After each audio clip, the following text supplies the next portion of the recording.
is a black hole? I mean, I've heard of it. You probably have.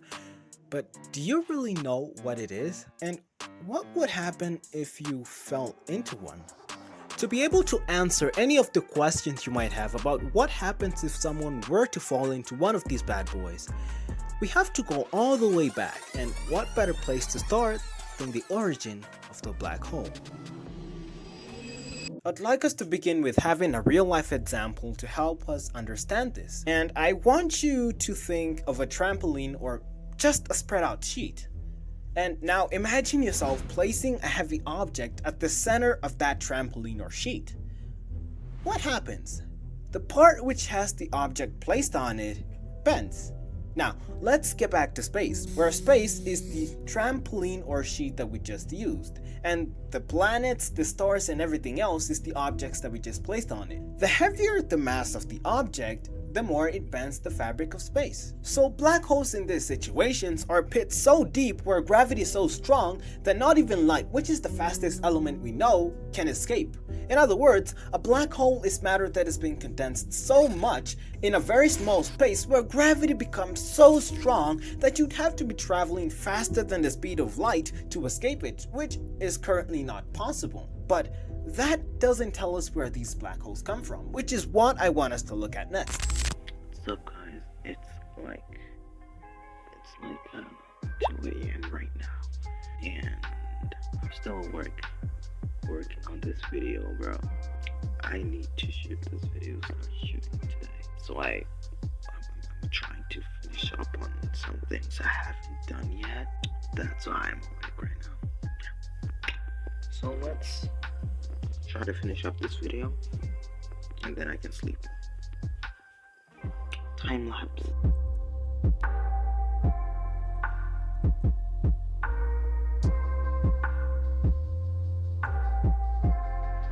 So guys, it's like 3, almost 4 a.m. now, and I think I'm done. I think I've done what I wanted to do. I spent like an hour on this, so now I think I'll go to sleep because I'm done. Now, I want you to think of a star. Not that kind of star, but more like this one. An example of a star is the sun. But someone might ask, what is the star exactly? Well, think of it this way. A star is like a giant glowing balloon. And what do balloons have? Air. And stars also have a special kind of air, mostly hydrogen and helium, which means that stars are basically glowing balloons of air floating through space. Also, in space we also have gravity, which is constantly trying to squeeze these balloons. Stars. But the stars have a way of resisting this. Inside it, there are a lot of nuclear reactions happening which generate a force that pushes against the gravity that is trying to squeeze it. This creates a balance which keeps the star stable as long as there are nuclear reactions happening at the core of the star. But what happens when this balance is broken? It implodes. And depending on the size of the star, it can either form two things: a neutron star, or if the star was big enough, it can collapse to form a black hole.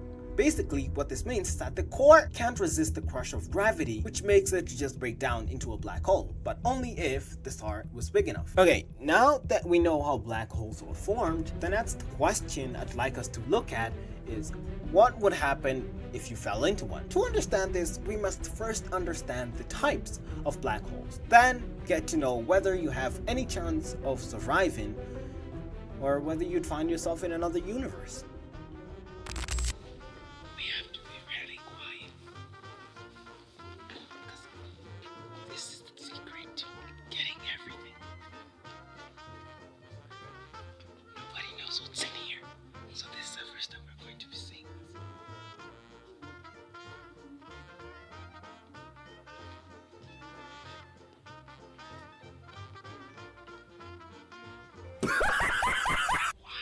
It is believed that there are 4 types of black holes, namely stellar, supermassive, intermediate, and miniature black holes. The size of a black hole is determined by its solar mass. One solar mass is equal to the size of the is equal to the mass of our sun. And now let's start off with the simplest ones, miniature or primordial black holes. These black holes have a solar mass of less than 1, meaning that their mass is less than the mass of our sun. These black holes can be as small as a coin or even smaller like an atom, but still have the ability to kill you before you even know it. Let's take this scenario. Imagine a black hole the size of a coin appears right next to you. Spoiler alert, you die, but what would actually happen? First of all, this type of black hole would decay in a very short time, but in turn it would generate so much energy, which in turn would be released in the form of an explosion that is 3 times bigger than the atomic bombs dropped in Hiroshima and Nagasaki combined.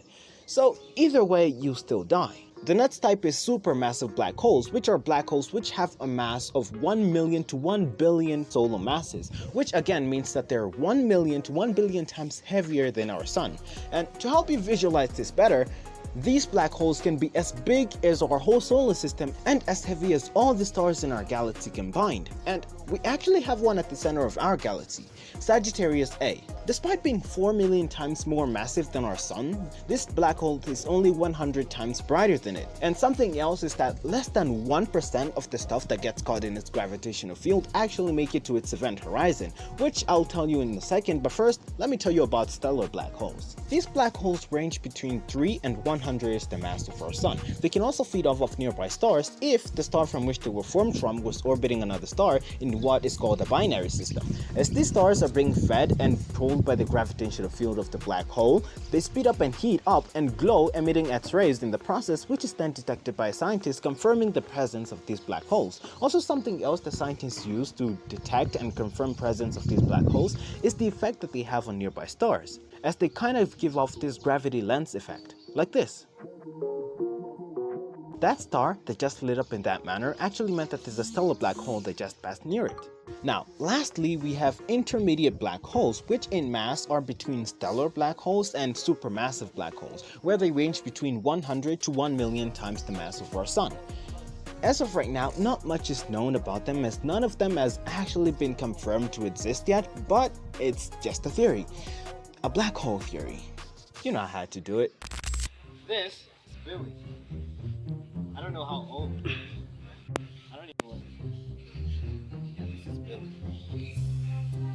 He's okay. Look at his face. Look at his beautiful face. What's up? What's up, buddy? What's up?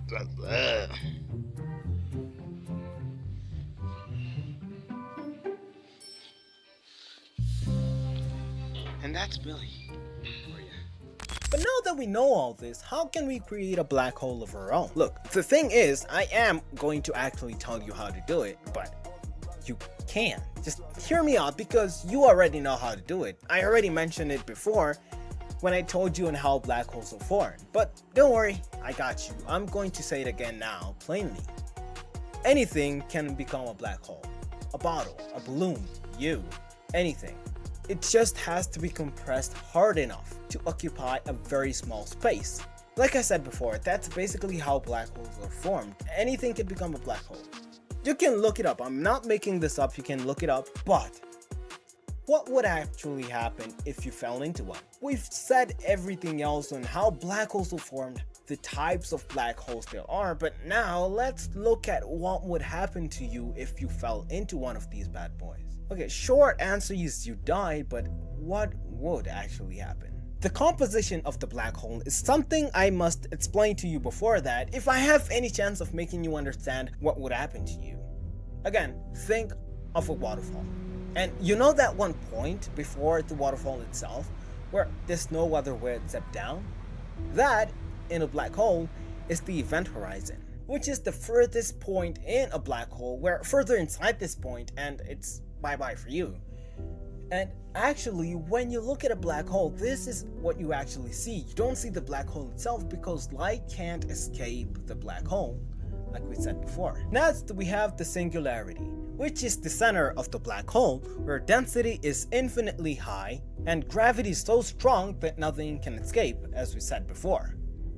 And there you go, now you know what a black hole is composed of, so let's jump right in it, shall we? Once you're past the event horizon, you'd start to accelerate, going faster and faster as gravity continues to pull you into the black hole. If you're falling feet first, your feet would be stretched out as they would be experiencing a higher gravitational pull than your upper body. And as you're approaching the singularity, which honestly you'd be gone before you do this, but as you're approaching it, you'd be squished to become one with the black hole. And that's pretty much it for you. And something else, somebody viewing you from outside the event horizon would see you continuously turning red and becoming dimmer and dimmer as you approach it.